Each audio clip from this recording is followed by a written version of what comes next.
Evening साथीहरू, राधे राधे। आज चाहिँ गोर्खाली रन्जु नानीहरूलाई लिएर घुम्न हिँडेको है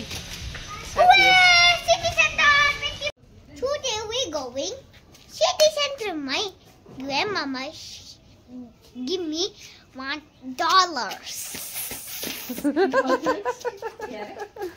1000 भनेको उसले इङ्ग्लिसमा। नानी एकदमै खुसी छ र नानीलाई लिएर चाहिँ म सिटी सेन्टर पुगिसकेको छु। अब हामीले यहाँ पार्कहरू ठुलो खासै प्रोपर सिलगढीमा छ र यो चाहिँ अलिकति सिलगढीबाट बाहिर भएकोले घरबाट नजिक पनि भएकोले मैले नानीहरूलाई सिटी सेन्टर नै लगेँ र उसको साथीले हिजो अस्ति चाहिँ उसले गाडी खेलेको एउटा भिडियो देखेको रहेछ र उसको इच्छा पनि गाडी नै चढ्ने थियो र मैले पहिले लगेर चाहिँ उसलाई गाडीमै खेलाइदिएँ र ऊ एकदमै गाडी उसलाई यति मनपर्छ।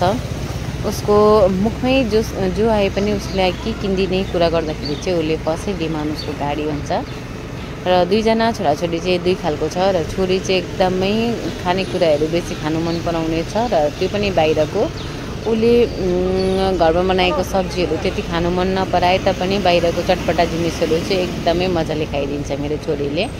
र छोराले यसरी गाडी कुदाइसकेपछि फेरि कहानी है आमैसँग अघि भनिहालेको छ उसले $1 लिएर आएको छु भनेर। हुन चाहिँ उसले 1000 रुपिस भन्न खोजेको र उसको अर्को डिमान्ड ऊ ट्रेन चढिरहेछ र बाई बाई गरिकन हामीलाई जाँदैछ। ऊ एकदमै कसैसँग पनि डराउँदैन र त्यही नडराउने हुँदाखेरि चाहिँ आज हामी उसलाई लुकेर एकछिन डर देखाउँ न त है भनेर आमा छोरीले प्लान बनायौँ।